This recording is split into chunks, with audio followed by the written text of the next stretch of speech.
अष्टावक्र के अगले सूत्र को हम उठाते हैं।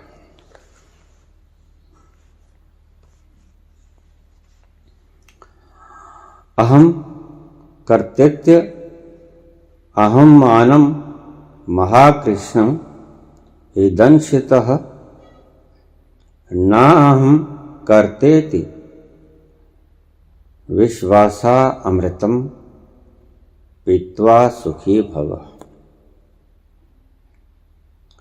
अहम कर्तृत्व अहम मान महाकृष्ण हि दर्शितः नाहम कर्तेति विश्वास अमृतम पीत्वा सुखी भव।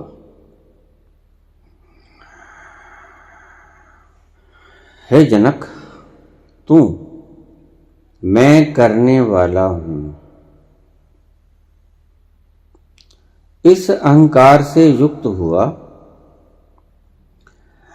ऐसा है मानो किसी को भयंकर काले सर्प ने डस लिया हो। मैं कुछ भी करने वाला नहीं हूं, मैं कुछ भी करने वाला नहीं हूं। इस अकर्तापन के विश्वास रूपी अमृत को पीकर तू सभी प्रकार के दुखों से मुक्त अर्थात आत्यंतिक सुख की अनुभूति कर परम सुखी हो जा।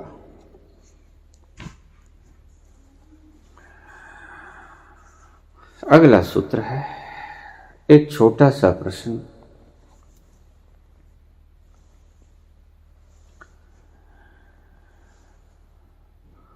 बाबा,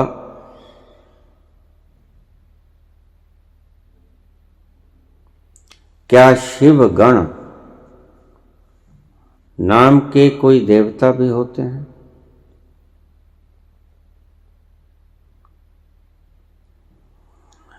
रात्रि मेरे पति देव में आ गए और बोले कि खुश करो। क्या देवता भी काम वासना से ग्रसित होते हैं?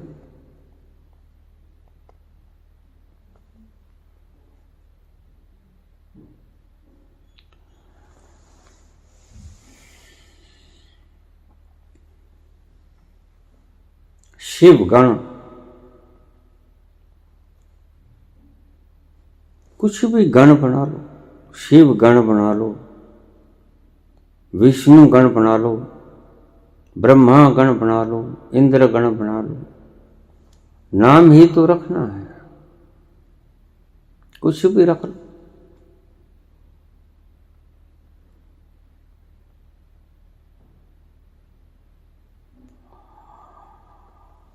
एक छोटी सी कहानी याद आ गई मुझे, पुरानी कहानी याद आ गई मुझे। यहां मेरे शहर में ही एक मेरे मित्र, उससे 10 साल के करीब बड़े होंगे,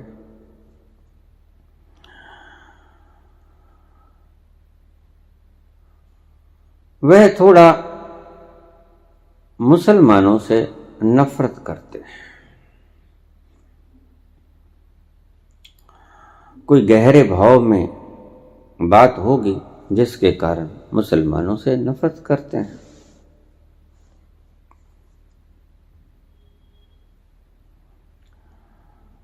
तो मुझे वो अक्सर कहते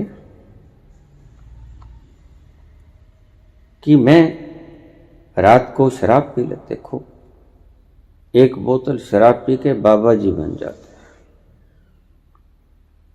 और बाबा जी भी कौन से बनते हैं? बाबा जी मलेरकोटला वाले। हमारे पंजाब में यहाँ मलेरकोटला बहुत मशहूर स्थान है पीरों का। मुझे भी एक बार वहां जाने का मौका मिला। मेरे एक मित्र थे,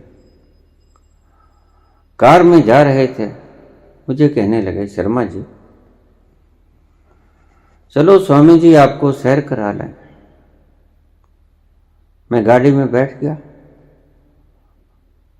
मैंने पूछा भी नहीं।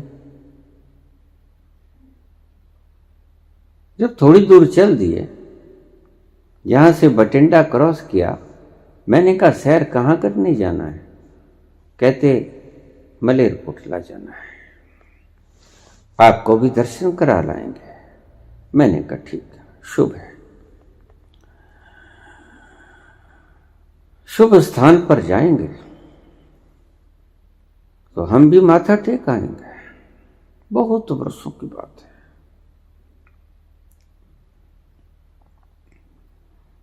चले गए, रास्ते में दूर पड़ता है जहां से, रास्ते में खाना वाना खाया, वहां चले गए।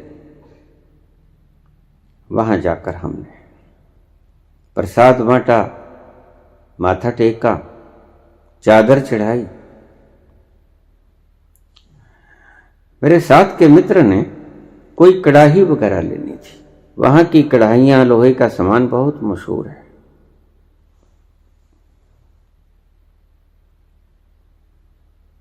कढ़ाई वगैरह लेने चले गए, बाजार में वापस आए, अपना सारा काम झाम निपटा के बैठ गए और वापस आ गए। तो मुझसे बोले मेरे मित्र, कोई तुमने मन्नत मानी? मैंने कहा नहीं, मैंने तो कोई मन्नत नहीं मानी। कहते मांग लेते। ये बाबा ऐसे हैं कि यहां कोई भी मन्नत मान ली जाए पूरे हो जाते हैं।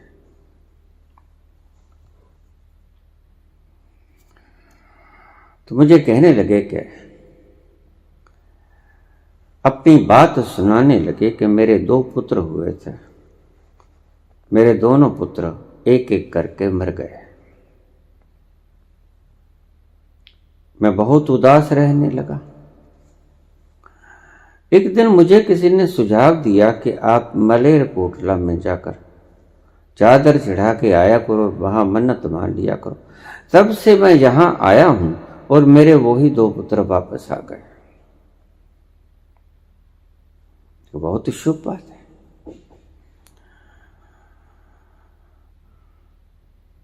बहुत शक्तिमान है। कहते हैं सभी की झोली भर देते हैं। तो आप भी कुछ मांग लो। अभी गए नहीं थे, अभी वहीं पर रहे थे। मैंने कहा मैं क्या मांगू, मेरे पास तो मांगने के लिए कुछ भी नहीं है।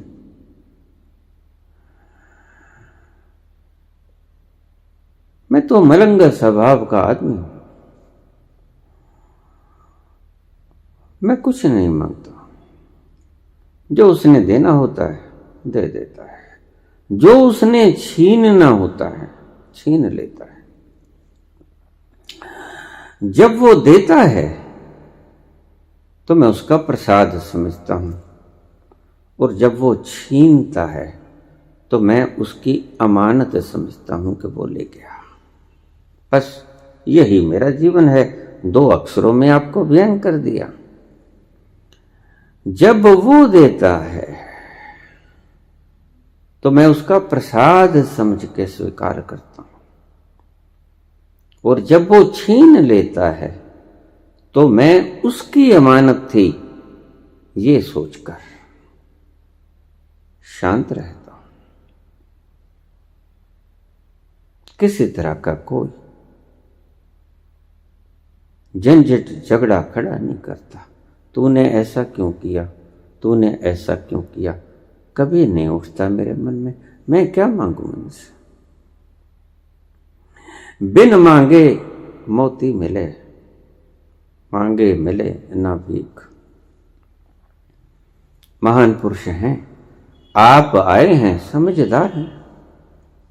अरबपति व्यक्ति है वो, था अब नहीं रहा। तो आप यहां माथा टेकने आए हैं, शुभ स्थान है, मैंने भी माथा टेक दिया। क्या फर्क पड़ता है? हम आ गए। मेरे यहां एक मित्र है, वो मुसलमानों से नफरत करते हैं। शाम को पीने की आदत थी, पूरी बोतल छक लेते, और आपको समझ है कि पूरी बोतल पीने के बाद आदमी कितना का अवेयर रहेगा, आप भली भांति जानते हो। पी लेता और होश से बाहर हो जाता। और जैसा अभी प्रश्न आया मेरे पास कि शिवगण रात्रि को मेरे पति देव में प्रवेश कर गए और बोले कि मुझे खुश करो,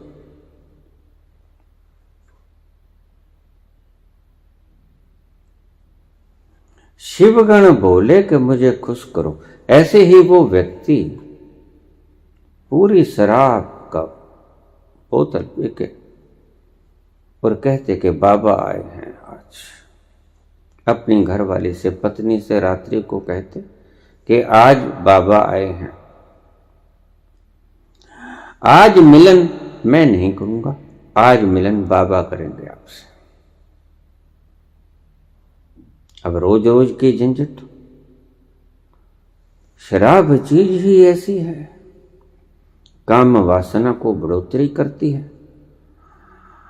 उसकी पत्नी तंग आ चुकी थी, तंग आ चुकी थी तो उसने नया फार्मूला इजाद किया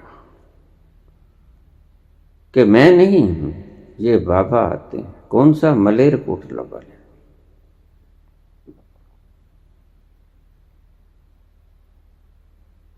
उसकी पत्नी डर जाती। अब चाहे तंग थी, चाहे दुखी थी, लेकिन संसर्ग तो करना ही पड़ता, क्यों? बाबा आए। उस बेचारी को क्या पता कि ये खुद ही बाबा जी आए, जो बिना बोतल के साधारण आदमी था। बोतल भीतर गई, बाबा जी बन जाते हैं। हंसना मत मेरी बातों पे, बाबा जी बन जाते। अब रोज रोज का काम। अब तो बाबा जी करीब करीब रोज आने लगे, क्योंकि जैसे ही पत्नी ना नुकर करती, वो ड्रामा शुरू हो जाता। बाबा जी आए हैं, मलेरकोटला वाले, नाराज हो जाएंगे। और सुबह आके मुझे बता देते हैं कि मैं ऐसे मूर्ख बना रहा हूं अपनी धर्मपत्नी। तो मैं उससे कहता कि तुम पागल हुए हो, ये कैसा प्रेम हुआ?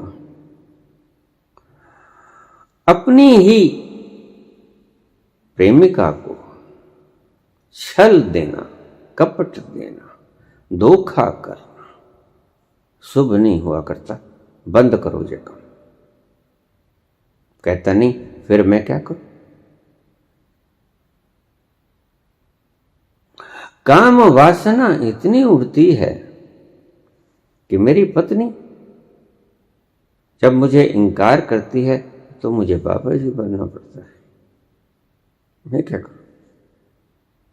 मेरे बस में बात नहीं।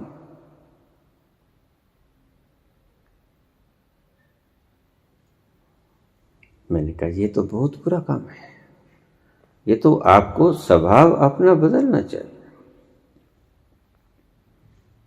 एक दिन कुदरती चलते फिरते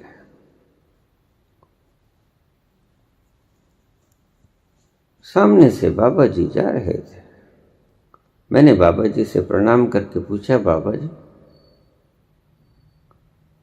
ये व्यक्ति झूठ बोल रहा है या सच बोल रहा है, क्या आप आते हो? तो बाबा बोले, नहीं मैं तो उधर कभी नहीं गया।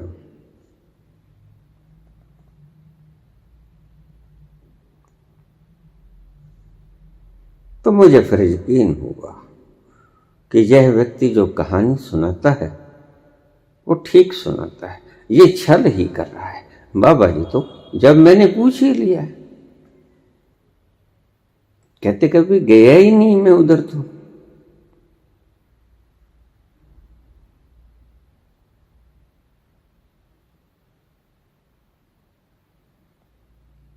तो मैंने उससे कहा कि तुम ये काम बंद कर दो। अपनी ही प्रेमिका को ऐसा दोगलापन, ऐसा छल, ऐसा कपट। अरे मूर्ख, तुझे पता भगवान राम ने क्या कहा, तुलसीदास ने क्या लिखा, निर्मल मन जन सोई मोही भावा। और राम राम भी क्या करते थे, हिंदूवादी थे। निर्मल मन जन सोई मोही भावा, मोही कपट छल छिद्र न भावा। तुम अगर कपट छल छिद्र अपने ही व्यक्तियों से करोगे तो फिर ये राम राम करने का कोई फायदा नहीं। छोड़ दो इसको, या ये कपट करना बंद कर दो। शराब पीते हो, सभी धर्मों ने शराब का निषेध क्यों किया? कि नशेड़ी होके सभी बाबा जी बन जाते हैं। अब इतने बाबाओं को ये पृथ्वी माता कैसे इनको बाहर झेल पाती है, मुझे समझ में नहीं आता। भीतर गटक गए, शाम को पौवा दिया, बाबा जी बन गए। मैं अक्सर स्टेशन की तरफ जाता, रास्ते में पोस्ट ऑफिस होता था, उसके बाहर ज्योतिषी लोग बैठे होते थे। तो एक ज्योतिषी था उनमें, जब भी मैं जाता तो कोई ना कोई नाम पुकार रहा होता। मैंने कभी ख्याल नहीं किया। एक दिन वो जो भी व्यक्ति जाता तो नाम पुकार लेता उसका। तो उसने कहा, आ भी बलवीर सिंह। मैंने देखा कि एक व्यक्ति उसके पास चला गया, तो मुझे हैरानगी हुई कि उसे जानता होगा। मैं भी उसके पास चला, जाके बैठ गया। तो कहने लगा कि पंडित जी, आपको क्या पता लगा कि मेरा नाम बलवीर सिंह है? तो पंडित जी कहने लगे कि हम अंतर्यामिन हैं। बात तो बिल्कुल ठीक थी। काम तो अंतर्यामिन के ही थे। जब नाम पता लग गया कि बलबीर सिंह है, दूर से आए हैं, पहली बार आए हैं, किसी को खोज खबर भी नहीं, कोई जासूसी कर देगा ऐसी भी कोई बात नहीं। सडन अचानक अकस्मात काम पड़ गया, इस शहर में आ गया। इस व्यक्ति ने मेरा नाम कैसे जाना? जाके बैठ गया। कहता, अच्छा आप सब कुछ जानते हो, तो फिर मेरा हाथ देखो। सस्ते जमाने थे। कहता, सरदार जी 20 रुपए लगेंगे। ये उन दिनों की बात है जब 2-2.5 रुपए का एक पौवा शराब कहा जाता था। मैं बराबर खबर रखता हूं शराब स्वरूप की, क्या भाव चलते हैं इनके।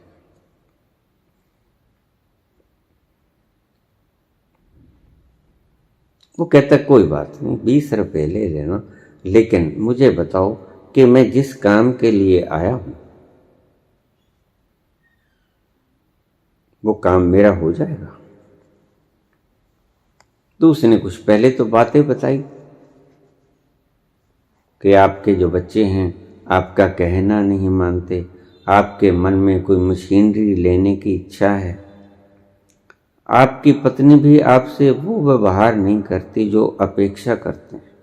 किसकी पत्नी किसके साथ व्यवहार करती है? जो आदमी अपेक्षा करता है।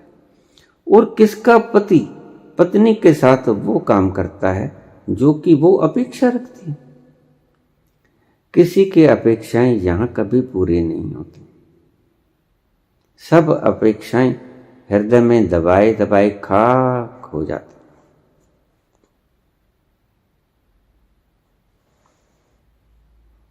और आप तो भले चंगे आदमी हो,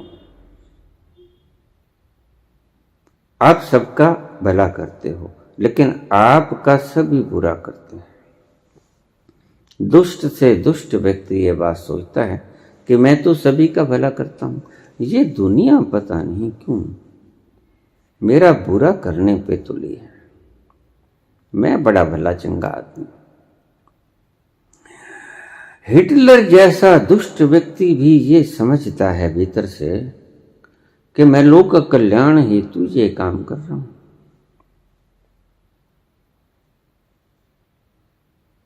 अपने आप को सही समझता है तभी तो चला जाता है। जिस दिन ये समझ आ गई कि मैं गलत हूं, उस दिन तो बंकर के भीतर कनपटी से लगा के खत्म हो जाता है।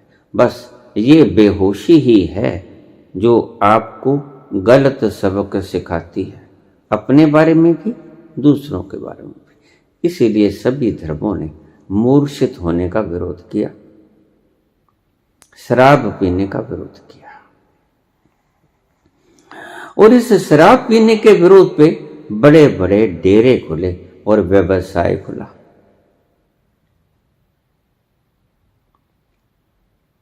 पता हो या कुछ ना, ये बात अलग है। कोई पवित्रता के नाम पर आध्यात्मिक केंद्र खोले बैठा है, कोई शुचिता के नाम पर आध्यात्मिक केंद्र खोले बैठा है,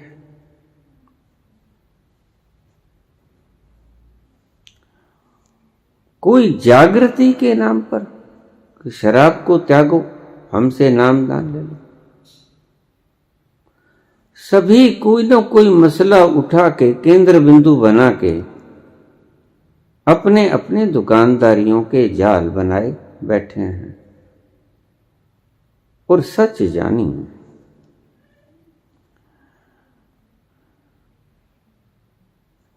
इन सभी सिद्धांतों और तरीकों से मैंने कोई व्यक्ति ईश्वर तक पहुंचता कभी नहीं देखा।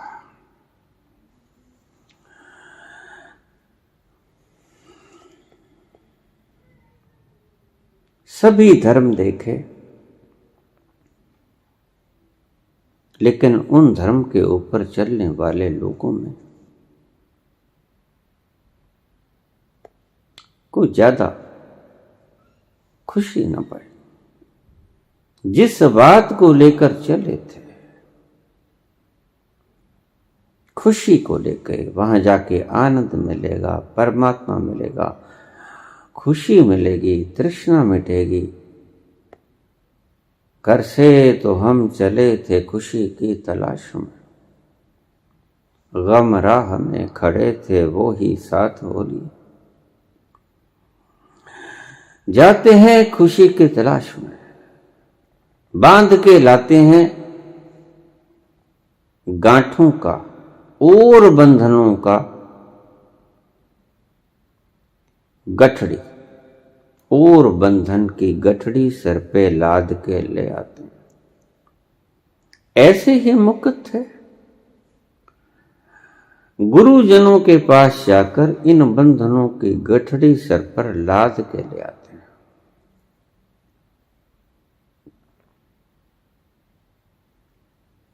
ये तुम्हें दिखाई नहीं पड़ते, किसी किसी को ये गठड़ी दिखाई पड़ती है। गांठे ही गांठे हैं।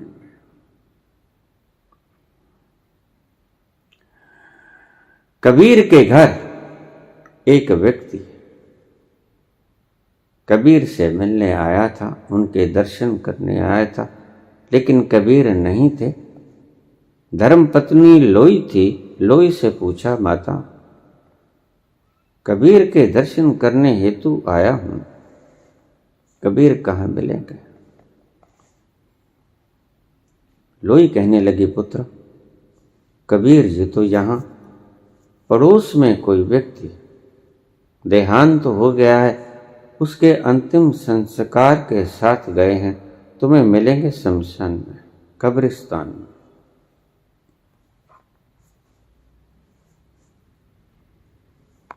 कहता माता वो तो ठीक है, लेकिन इतने व्यक्ति होंगे, मैंने कभी कबीर जी को इससे पहले नहीं देखा। जरा कुछ पहचान, कोई पहरावा, कुछ पहचान? कहती हाँ है।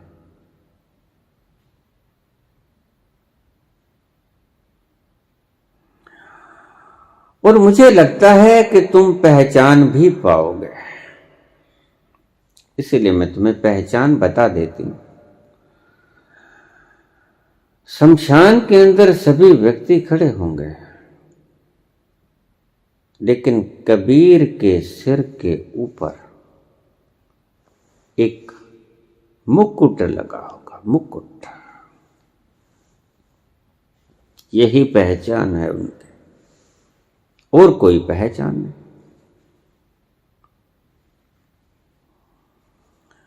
चल दिया, जाके देखा, अंतिम संस्कार हो रहा था।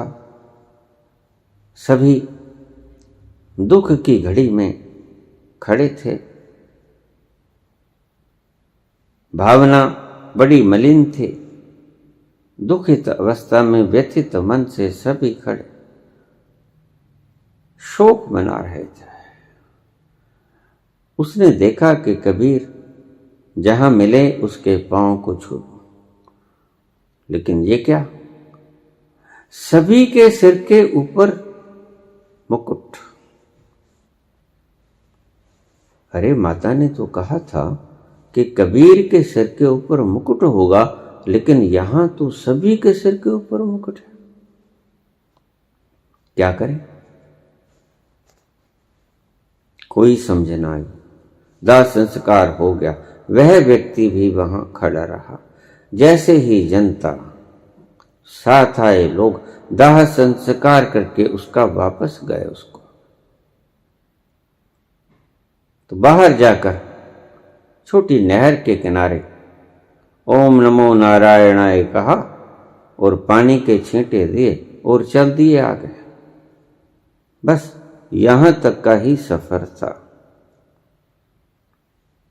और फिर वही काम, गुड़ क्या भाव रह गया, सोना क्या भाव रह गया, ये बिनोले क्या भाव है, ये खल क्या भाव है, ये चीनी क्या भाव है, मूंगी की दाल क्या भाव है। सभी वही कबाड़ खाने शुरू हो गए। और क्या देखता है वो व्यक्ति कि जैसे जैसे लोग शमशान से बाहर आ रहे हैं, कब्रिस्तान से बाहर आ रहे हैं, उनके सिर के मुकुट गायब हो रहे हैं। सभी के सिर के मुकुट खत्म हो गए, लेकिन एक व्यक्ति ऐसा कि जो चला जा रहा है और उसके सिर के ऊपर मुकुट है। बड़ा हैरान हुआ। अवश्य ही ये कबीर जी होंगे जिनके सिर के ऊपर मुकुट है। दौड़ा गया, जाके उनके चरण पकड़ लिए, हाथ जोड़ के खड़ा हो गया। महाराज, आप कबीर हैं? कबीर बोले, हाँ मैं कबीर। कहिए कहां से आए और मेरा पता किसने बताया? पहले तो आप कभी मिले ही नहीं।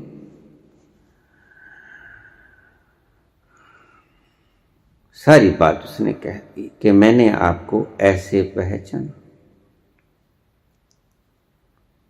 कबीर उसको घर ले गए। पूछने लगे वो व्यक्ति कि क्या कारण है, शमशान के भीतर, कब्रिस्तान के भीतर सभी के सिर पे मुकुट थे, गायब हो गए, लेकिन आपके सिर का मुकुट गायब नहीं हुआ।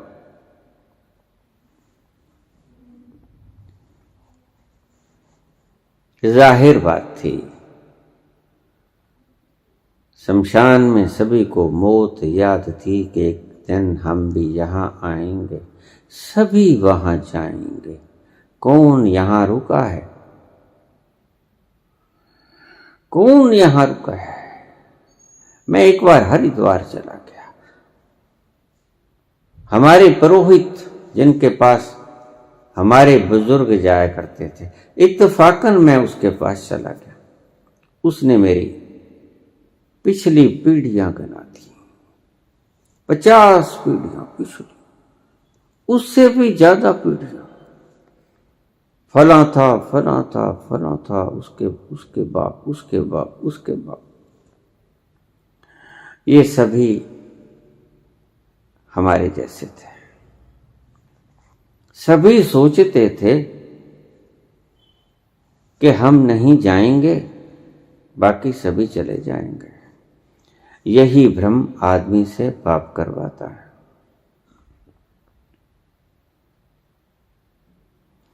यही भ्रम के मैं ना मरूं, मरे संसारा। कबीर ने ये शब्द किसी और हिसाब से कहा।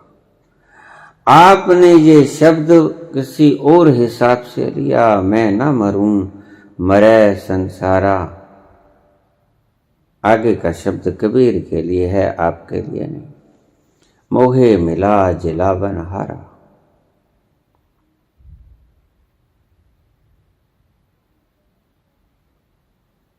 तो कबीर ने कहा कि मैं मृत्यु को सदा याद रखता हूं, ऐसा नहीं है, मृत्यु सदा मुझे याद रहती है। मैं एक दिन जाऊंगा। अभी जिसे विदा करके आया हूं, सिर्फ वो ही नहीं गया, इससे पहले कितनों को विदा कर आया हूं, और एक दिन तुम सभी लोग मुझे भी विदा करोगे।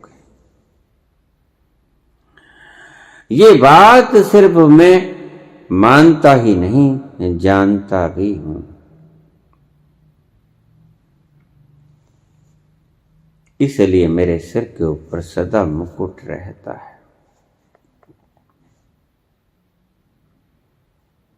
लेकिन संसारिक लोग, हम सदा रहेंगे इस तरह से व्यवहार करते हैं। उस व्यक्ति को मैंने कहा कि ऐसे छल कपट अच्छा नहीं होता, तुम ये काम बंद करो, लेकिन उसने वो काम बंद नहीं किया। खैर, ये पूछा है, नाम नहीं लूंगा, घबराओ मत। शिवगण नाम का कोई देवता इनके पति के भीतर प्रवेश कर गया रात्रि को, और कहता खुश करो। अवश्य ही उस व्यक्ति के साथ मिलती जुलती कथा है। मैंने इसीलिए उस व्यक्ति के उदाहरण आपको दी। या तो तुम उसे खुश नहीं करती होगी, या वो ज्यादा खुश होना चाहता होगा। दोनों में से एक बात है, तभी ये शिवगण पैदा करना पड़ा, अन्यथा शिवगण की आवश्यकता क्या थी। शिवगण और बाबा मलेर कोटला या कोई भी तभी पैदा करने पड़ते हैं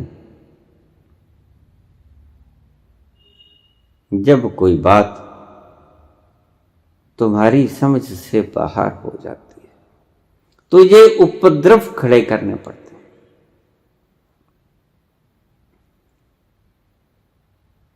तो उस ब्राह्मण से पूछने लगा वह व्यक्ति कि मेरा काम हो जाएगा? उसने कहा बिल्कुल हो जाएगा। कितने बजे तक हो जाएगा? उसने कहा रात को, आज रात को काम हो जाएगा। तो उसने 20 रुपए दे दिए और बहुत सी बातें बता दी। काम हुआ कि नहीं हुआ ये मुझे नहीं पता, लेकिन मुझे इतना पता है कि शाम में जा रहा था और ठेके के ऊपर वो पौवा ले रहा था। ये मुझे पता है। उसका काम जाए भाड़ में, हमने अपना मसाला ले लिया। तुम्हें कुछ भी बनना पड़े, इनको अपना मसाला चाहिए। कोई शिवगण पैदा कर लेगा, कोई बाबा पैदा कर लेगा। बाबों की बदनामी हो रही है, इनको कुछ लेना देना नहीं। बलबीर सिंह का काम हो रहा है, नहीं हो रहा है, इनको कुछ लेना देना नहीं। इनका काम सिद्ध हो जाना चाहिए।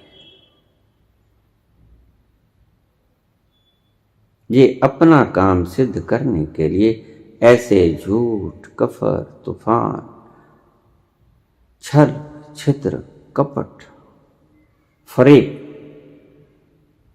किया करते हैं। कोई शिवगण वगैरह नहीं होते हैं। और जहां तक सवाल है क्या देवता भी कामग्रस्त होते हैं, अब मैं आपको क्या क्या कहानियां सुनाऊं। खुद ब्रह्मा जी ने अपनी पुत्री का निर्माण किया पृथ्वी का, और इतनी सुंदर बनी पृथ्वी कि ब्रह्मा जी अपनी ही पुत्री पर मोहित हो गए। ये कहानी मेरी कहानी नहीं है भक्तों, ये उन शास्त्रों की कहानियां हैं जो मैं सदा कहता हूं कि जला दो, आग लगा दो, बहा दो। इनमें कुछ नहीं है ऐसा जो तुम्हें अखंड आनंद का अनुभव करा दें या उस स्थान पे ले जाएं जहां अखंड आनंद विद्यमान है। ये उनकी कहानियां आप सभी ने सुनी होगी। अपनी ही पुत्री को बनाकर ब्रह्मा जी आसक्त हो गए, काम वासना से ग्रसित हो गए। आगे की कहानी आप पुराण में पढ़ लेना। फिर क्या हुआ आप पुराण में पढ़ लेना। ये कहानी आपके पुराणों में दर्ज है, वेद व्यास जी ने लिखी है।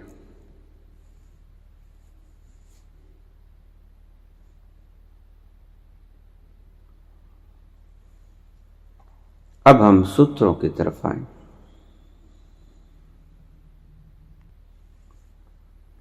अष्टावक्र कहते हैं,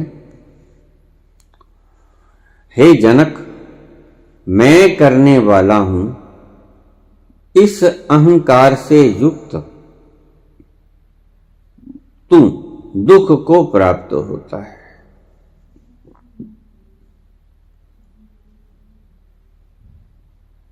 जब यह व्यक्ति कहता है कि मैं करता हूं, जब ये कहता कि मैं करता, तब ये गर्भ योनि में पड़ता।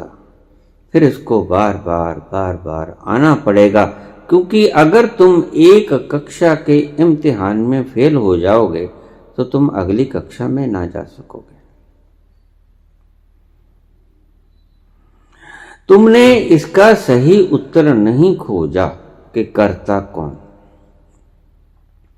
इसलिए तुम उसी कक्षा में ही बैठे रहोगे।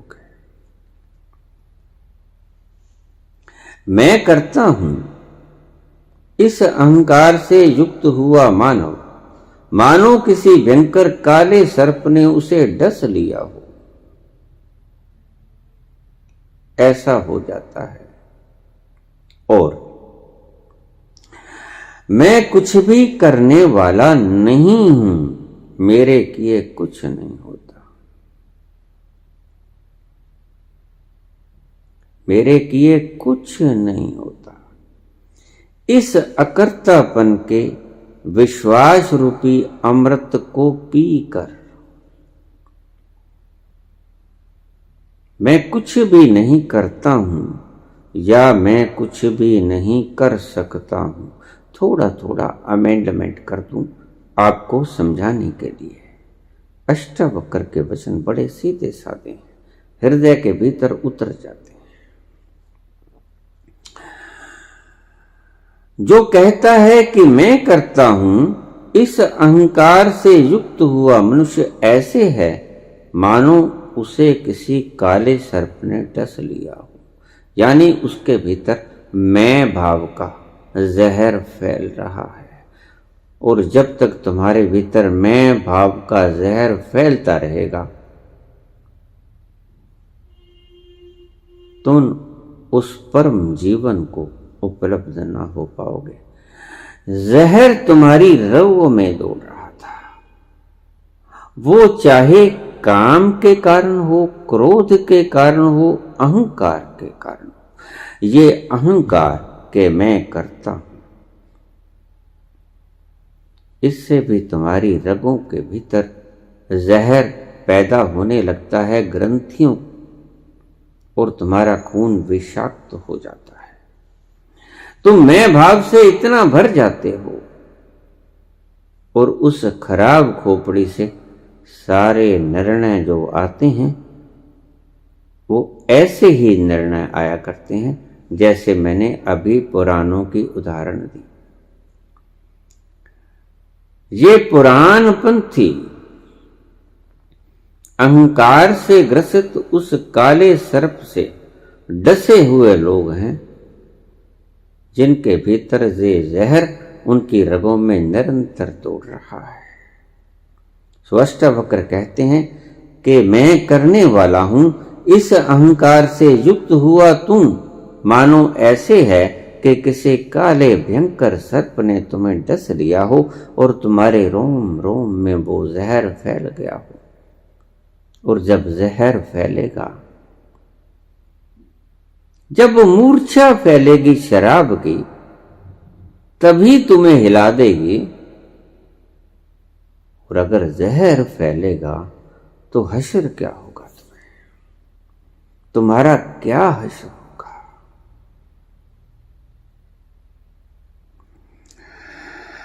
इस अकर्तापन के विश्वास, किस अकर्तापन से? कि मैं करने वाला नहीं हूं, मेरे वश में कुछ भी नहीं, मेरे किए कुछ नहीं होता। हुक्म अंदर सबको, बाहर हुक्म न कोई। हुक्म के भीतर ही सब कुछ होता है, हुक्म से बाहर कुछ नहीं होता। हुक्म अंदर सबको, बाहर हुक्म न कोई। जैसे ही तुम इस बात को समझ लोगे कि मैं अकर्ता हूं और मेरे करने से कुछ भी नहीं होता है, मेरे सोचने से कुछ भी नहीं होता है। सोचे सोच ना हो भाई, जे सोचे लख बार। कितने ही बार सोच लो, एक बार सोच लो, लाख बार सोच लो, सहस स्याणपा लख होवे, एक न चले नाल। तुम्हारे भीतर चाहे कितने भी तुम बुद्धिमान हो,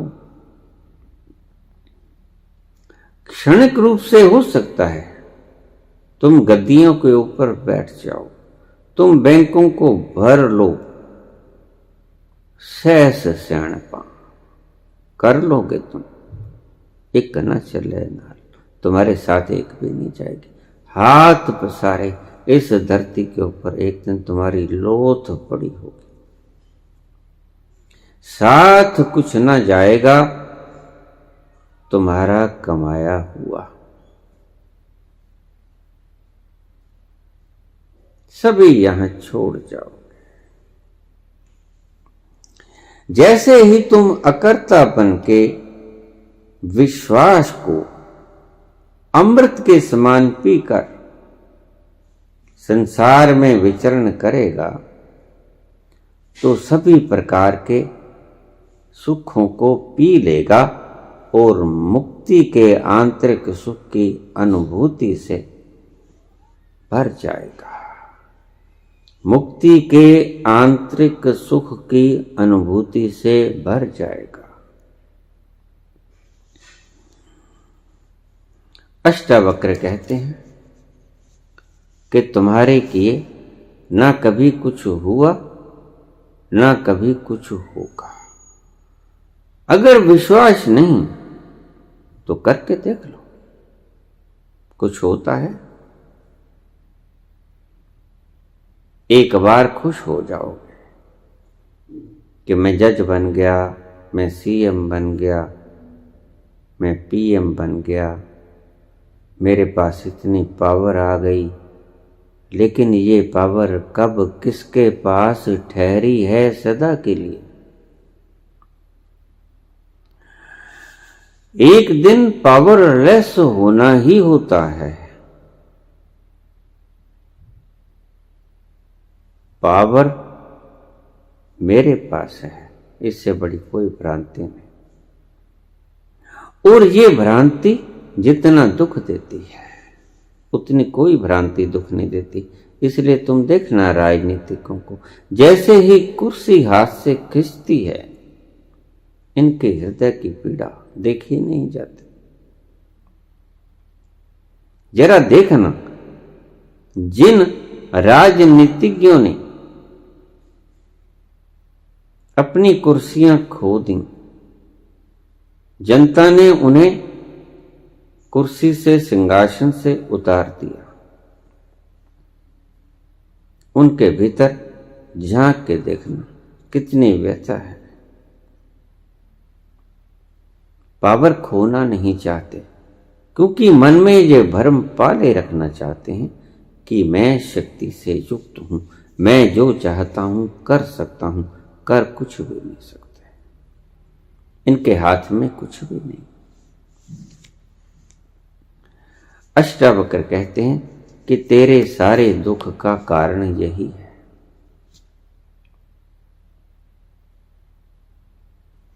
तेरे सारे दुख का कारण यही है कि मेरे किए से सब कुछ होता है और मैं सब कुछ कर लूंगा। जब तक तेरा ये मैं भाव नहीं जाएगा, जब तक तेरा ये कर्ता भाव नहीं जाएगा, हे जनक तू दुखी ही बना रहेगा। इसलिए अगर तू सुखी होना चाहता है तो इस कर्तापन के भाव से मुक्त हो जा। अपने आप को अकर्ता जान। कैसे जानेगा कि मैं अकर्ता हूं? स्वयं को अकर्ता जान, मान नहीं, जान। मैं अकर्ता हूं ये पता कैसे चले? ये पता चलेगा संत के इशारों की सीध में देखने से। जैसे कठपुतली वाला कठपुतलियों को नचा रहा है और तुम्हें भ्रम हो रहा है और कठपुतलियों को भ्रम हो रहा है कि मैं राजा बन गया, मैं रानी बन गई, हम जनता हैं, हम सेवक हैं, हम मालिक हैं। ये सर्व भ्रम कठपुतलियों को है और कठपुतलियों को ही नहीं, कठपुतलियों के खेल को देखने वालों को भी यही भ्रम है।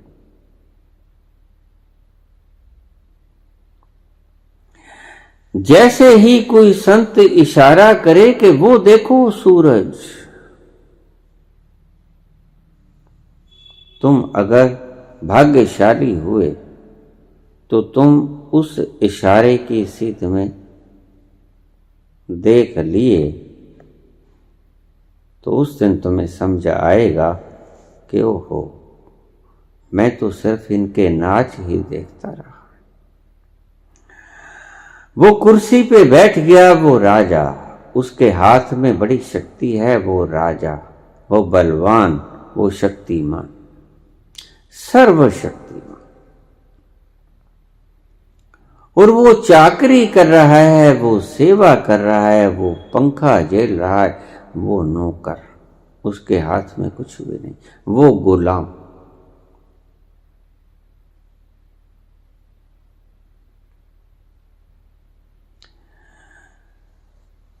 भ्रम को जब तक मिटाया नहीं जाता तब तक तुम सुखी नहीं होते।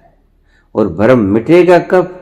भ्रम मिटेगा तब जब तुम उन हाथों को देख लोगे जो कि ऊपर से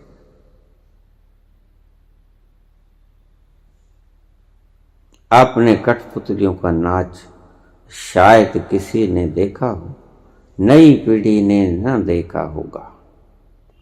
अपने बुजुर्गों से समझ लेना कि वो कठपुतलियों का नाच क्या होता है, कैसा होता है। कठपुतलियों का नाच देखने वाला सोच ही नहीं सकता कि ये एक खेल है, वो उसको सत्य समझता है। सत्य समझता है इसीलिए दुखी होता है। जैसे ही तुम आंख ऊपर उठाओगे, उस खेल खेलने खिलाने वाले की उंगलियों के इशारों की तरफ देखोगे। ऊपर उठती हुई उंगली और राजा का सिंहासन ऊपर उठता हुआ, नीचे गिरती हुई उंगली और सेवक का शरीर उसके पांवों में गिरता हुआ जब तुम देख लोगे, तब तुम्हारे सारे भ्रम टूट जाएंगे।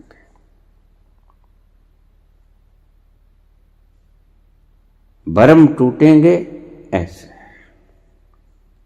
एक सवाल पूछा था मुझे किसी से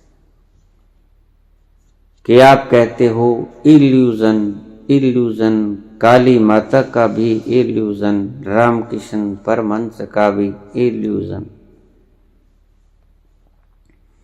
तो क्या ये नहीं हो सकता कि जो व्यक्ति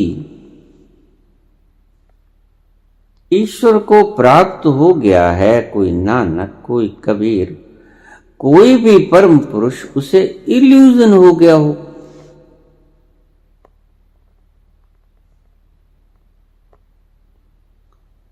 कि मैं पहुंच गया, मैं संबोधि को प्राप्त हो गया। हो सकता है, बिल्कुल हो सकता है। लेकिन जरा सुनिएगा, रामकृष्ण की बात का जवाब आप पूछने वाले कौन होते हो? अगर रामकृष्ण को इल्यूजन ना था तो रामकृष्ण ने तोतापुरी से क्यों कहा कि बाबा मैं सबकल्प समाधि से आगे नहीं जा सकता, मैं भाव समाधि तक ही सीमित हूं, मैं सत्य को नग्न रूप में नहीं देख पाता। तोतापुरी भी जानते थे, तोतापुरी ने निहारा उन्हें, निश्चित ही उन्हें देखा कि ये अटका खड़ा है, साकार काली।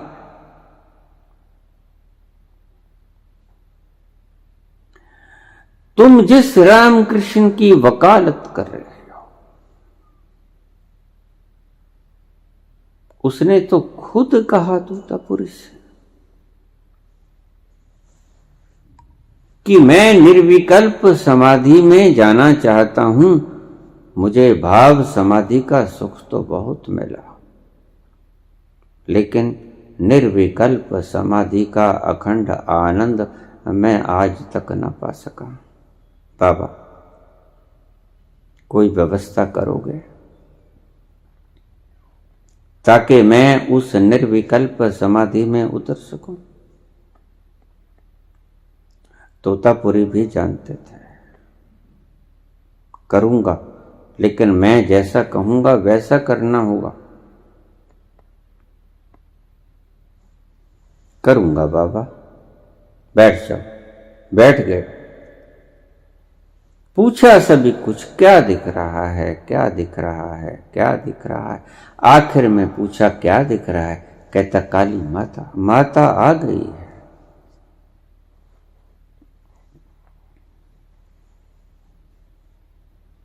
तो तोतापुरी ने कहा कि इसकी गर्दन इसके धड़ से अलग कर दो।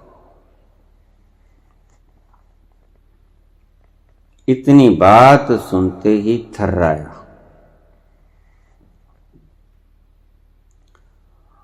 और उसका थर्राना उसको भीतर से बाहर ले आया। आंखें खुल गई, आंखों में आंसू।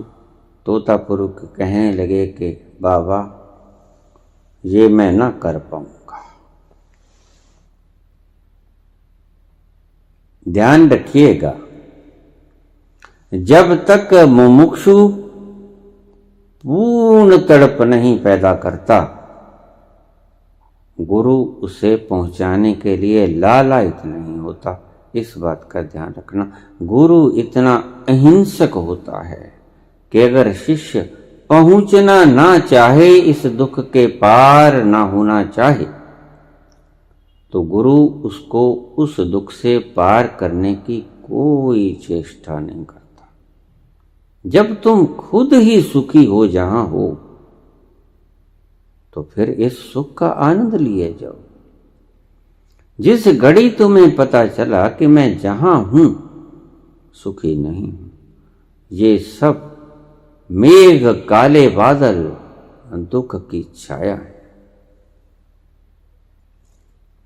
गुरु फिर अपना प्रयास करेगा तुम्हें उन भ्रांतियों से मुक्त करने के। 2 दिन हुए, 3 दिन हुए, 4 दिन हुए, कुछ दिन के लिए रुकना था। तोतापुरी रोज कोशिश करते, लेकिन जैसा वो कहता कि तुम्हारा ये काली का बनाया हुआ भ्रम जब तक टूटेगा नहीं, ये बाधा है, ये बैरियर है, and you will have to break it. इसको तुम्हें तोड़ना होगा, मिटाना होगा इस इल्यूजन को। लेकिन बरसों का तप, बरसों की मान्यता, तुम भी इसी रोग से ग्रस्त हो। बरसों की ही नहीं, तुम्हारे भीतर तो इल्यूजन जन्मों जन्मों का है। मैं शरीर हूं, मैं मन हूं। ये इल्यूजन परत दर परत इतनी जमाए बैठे कि इस इल्यूजन का पहाड़ खड़ा कर लिया। अब इस पहाड़ को जब तक तोड़ोगे नहीं, भ्रम टूटेगा नहीं। तुम्हारे पहाड़ के जोड़ने से, इल्यूजन के पालने से ये पहाड़ बना, और तुम्हारे इल्यूजन के मिटाने से ये पहाड़ टूटेगा, ढहेगा। तुमने ही किया, तुम्हें ही तोड़ना पड़ेगा। तुम्हारी बनाई इमारत तुम्हें अपने ही हाथों से गिरानी होगी।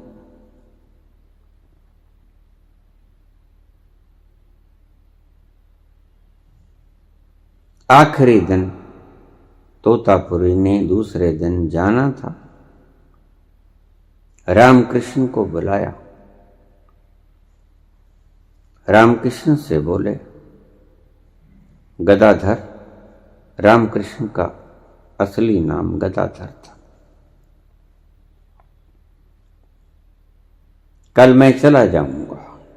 आज मैं तुम्हें आखिरी बार सिखाने की चेष्टा करूंगा। अगर तुमने सीख लिया, सीख लिया, नहीं सीख लिया तो मैं कल को यहां से विदा हो जाऊंगा। आज आखिरी मौका है।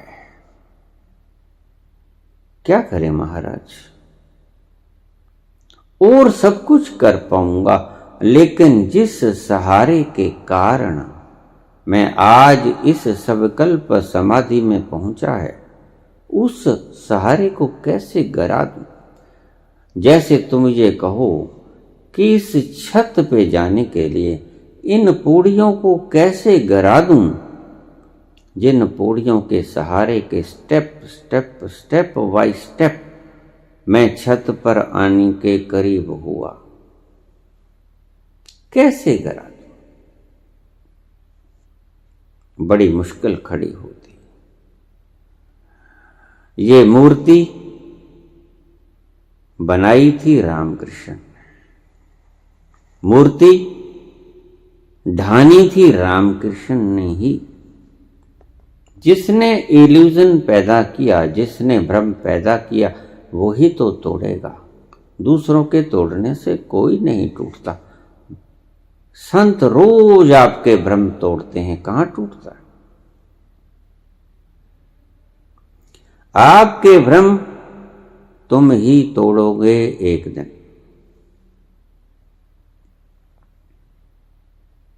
अगर तुम ना तोड़ोगे तुम्हारे ही भ्रम,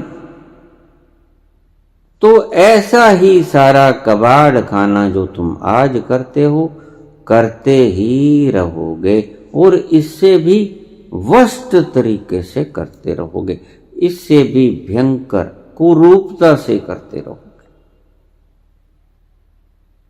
इसमें दोष किसी का नहीं, तुम्हारा।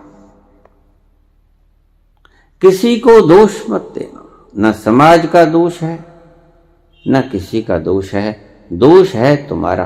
तुमने माना और तुम ही इस मान्यता को तोड़ोगे। तुम ही ने दर्द दिया और तुम दवा देना, दवा भी तुम ही दोगे। दर्द भी तुमने ही इकट्ठा किया है, दवा भी तुम्हारे पास। इल्यूजन तुमने इकट्ठा किया, इल्यूजन मिटाओगे भी तुम। आखिरी दिन बैठे रामकृष्ण परमहंस, फिर अलर्ट कर दिया गया। तोतापुरी ने कहा, रामकृष्ण गदाधर, आज आखिरी दिन है, इसके बाद न जाने तुम्हारे पास सिखाने वाला, भ्रम तोड़ने वाला आए कि ना आए, कौन जाने।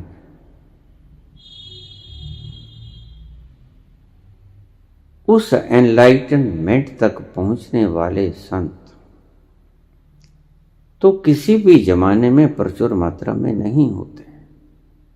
वो जमाना चाहे कोई भी हो, जिसे तुम सतयुग कहते हो, जिसे तुम कलयुग कहते हो, द्वापर या त्रेता कहते हो, कभी भी ऐसे संत पुरुषों की बाढ़ नहीं आई।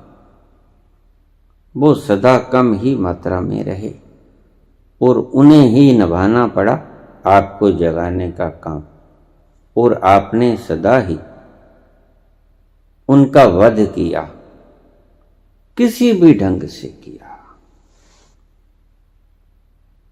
उन्हें बेइज्जत करके मारा, या उन्हें शारीरिक रूप से मारा, या उन्हें मानसिक तनाव दिया, या कुछ भी किया, आपने तुम्हारा भरम कायम रहे इसकी भरपूर कोशिश की, और उन्होंने करुणावश तुम्हारा भरम टूट जाए और तुम उस अखंड आनंद में उतर जाओ, इसके लिए संत पुरुषों ने भी भरपूर कोशिश की।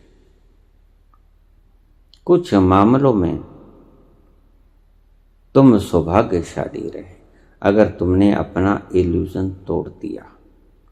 कुछ मामलों में तुम दुर्भाग्यशाली रहे जो अपने इल्यूजन को टूट ना जाए उसको बचाने में ही लगे रहे।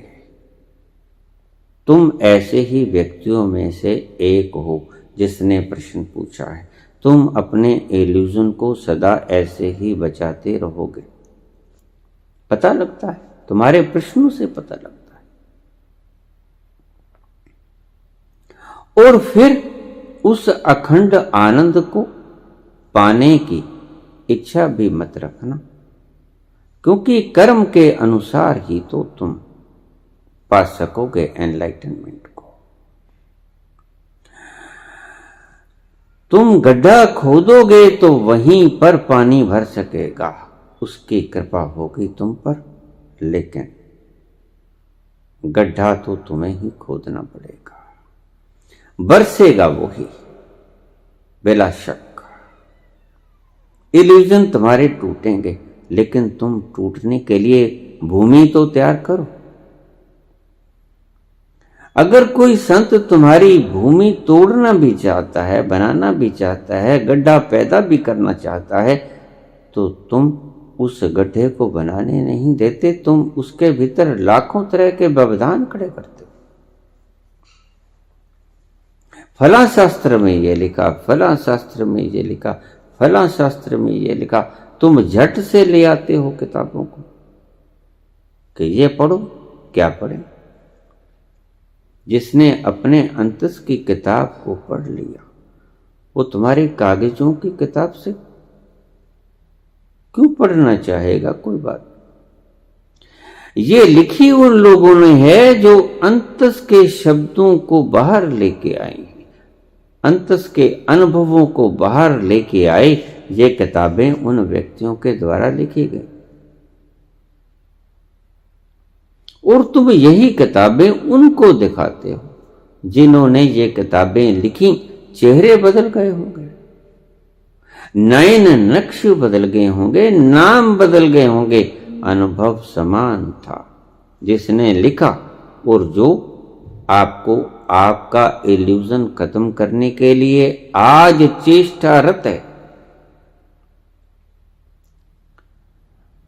बैठ गए रामकृष्ण, बैठ गए तोतापुरी, सारी कहानी वही। आखिर कहते अब क्या? कहते माता आ गई। पहले से ही प्लान निर्धारित थी।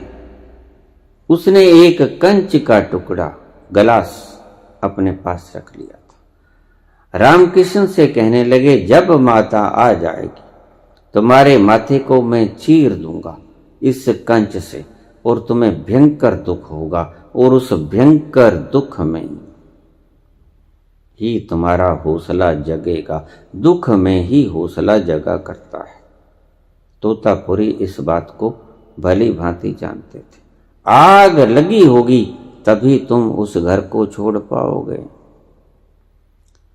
अगर उस घर में एसी लगे होंगे, बाहर गर्मी होगी, तो तुम मजे से वहां बैठे रहोगे, सोओगे, गुनगुनाते रहोगे, एंटरटेनमेंट करते रहोगे, मनोरंजन करते रहोगे।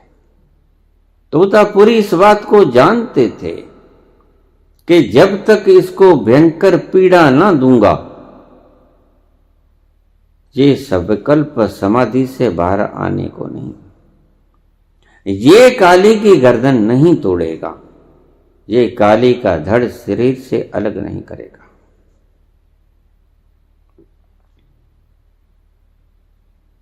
रामकृष्ण कहने लगे, काली आ गई, माता आ गई।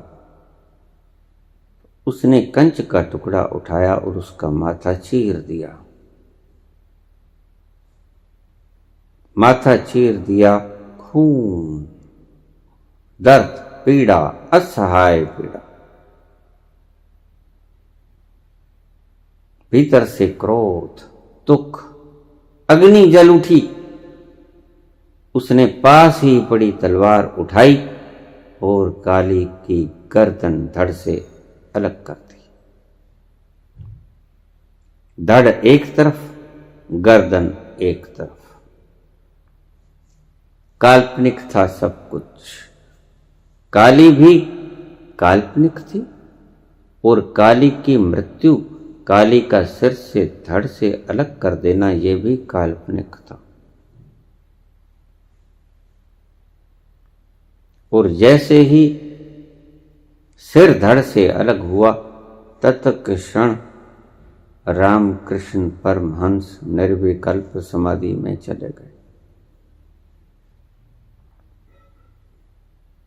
हफ्तों तक निर्विकल्प समाधि में पड़े गए।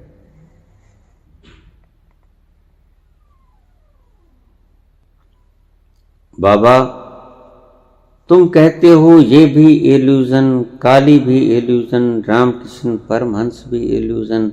रामकृष्ण परमहंस ने खुद बताया कि मुझे इल्यूजन है। मैं संकल्प समाधि में अटका हुआ, पूर्ण में प्रवेश नहीं कर पाया। बाबा, मुझे कुछ उपाय बता दो। बड़ी मुश्किल से ऐसा एनलाइटेंड पर्सन मेरे पास पहुंचा है। मुझे पार कर जाओ, मेरा बेड़ा पार कर जाओ।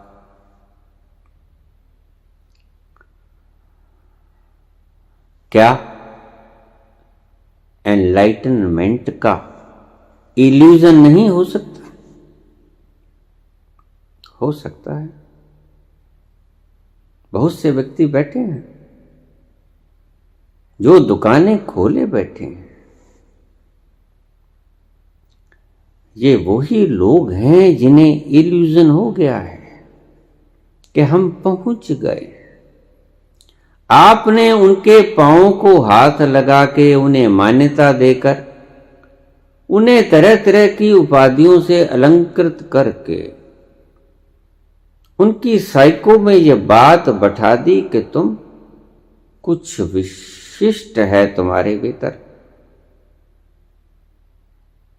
भीतर कुछ अलग है जो हमारे से श्रेष्ठ है। ये इल्यूजन है। जब तुम दुख में होते हो तो तुम्हें दुख का इल्यूजन होता है, तुम दुखी होते हो। जब परम शांति और परम आनंद, उसका फल सामने आ गया, तुम इल्यूजन कैसे कह पाओगे उसको? इल्यूजन तब होगा अगर होगे तो तुम दुखी कहोगे कि मुझे एनलाइटनमेंट हो गया। तुम्हारे स्वर कुएं की तरह होंगे और तुम कहोगे नहीं, ये तो कोयल कुहू कुहू कर रही है। वो होगा इल्यूजन। तुम्हारे भीतर से जाम न छलकेंगे, जहर के प्याले फिकेंगे बाहर, वो होगा इल्यूजन।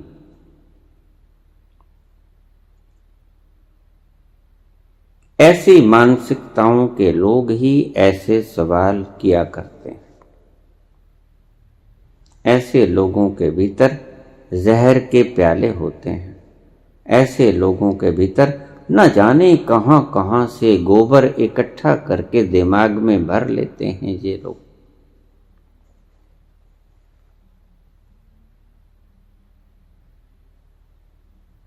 एनलाइटनमेंट कोई ऐसी घटना नहीं जिसमें इल्यूजन हो सके, वरन मेरी एक बात को नोट कर लेना। एनलाइटनमेंट वो घटना है जिसमें इल्यूजन होता नहीं, बल्कि सभी इल्यूजन समाप्त हो जाते हैं। ये वो घटना है जिसमें भ्रम सब खत्म, भय सब खत्म, भ्रम और भय भाग जाते हैं। आखिर में एक छोटी सी कहानी। ईश्वर करे तुम भी किसी दिन इस एनलाइटनमेंट का मजा उठा सको। इन बोलने वालों का दिमाग खराब नहीं हुआ है। आपने इनको कुछ दिया है क्या? कुछ भेंट किया? या इनका दिमाग खराब हो गया है, या इन्हें बोलने की बीमारी है? कुछ तो होगा ही जो ये बोले चले जाते हैं। कारण ढूंढने का प्रयास तो करोगे ही ना, तो ढूंढो क्या कारण है, ये क्यों बोलते हैं। क्या इनको इलाज कराने की आवश्यकता है कि इनका मानसिक उपचार होना चाहिए? एक गर्भवती पुत्री ने अपनी माता से कहा, माता जब मेरे बच्चा हो जाए तो मुझे जगा देना। माता हंसी, एनलाइटेंड थी। सभी माताएं इस मामले में एनलाइटेंड होती, उनको कोई इल्यूजन नहीं होता। तुम अभी माता बने नहीं, इसीलिए तुम्हें इल्यूजन है। जो कंवारी कन्याएं अभी माता नहीं बनी, उन्हीं सभी को इल्यूजन है, और तुम भी कंवारी माता के समान हो। तुम्हें इल्यूजन बना ही रहेगा। माता हंसी, पुत्री सो जाओ, आराम से सो जाओ। जब तुम्हारे बच्चा हुआ, मैं तुमको जगाऊंगी, ऐसा नहीं होगा। तुम मुझे ही नहीं, तुम सारे मोहल्ले को रात में जगा लोगे। ये ऐसी घटना नहीं कि जिसको इल्यूजन कहा जा सके या सोचा भी जा सके। सूरज निकला हो, तुम सूरज के अंदर आंखें गड़ा दो, इल्यूजन होगा। आंखें बंद करनी पड़ेंगे, उसकी तरफ तुम भर आंख देख ना पाओगे। बच्चा जन्म ले रहा हो माता के, इल्यूजन होगा उस दर्द का। तुम्हें उसके बाहर के लक्षण पता नहीं। तुम खुद ही इल्यूजन में हो, इसीलिए ऐसे सवाल पैदा होते हैं। इस इल्यूजन को खत्म कर दो तो ये प्रश्न होने बंद हो जाएंगे।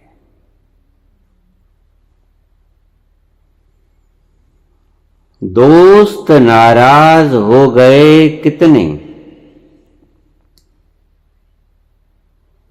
दोस्त नाराज हो गए कितने, एक जरा आईना दिखाने से। दोस्त नाराज हो गए कितने, एक जरा आईना दिखाने से। आईना ही दिखाया हमने और लोग सभी नाराज हो गए। दोस्त नाराज हो गए कितने, एक जरा आईना दिखाने से। तुम्हारे अहंकार को ठेस लग जाती है, तुम्हें हम आईना सामने कर देते हैं कि देखो, तुम देख नहीं पाते, इल्यूजन है। धन्यवाद।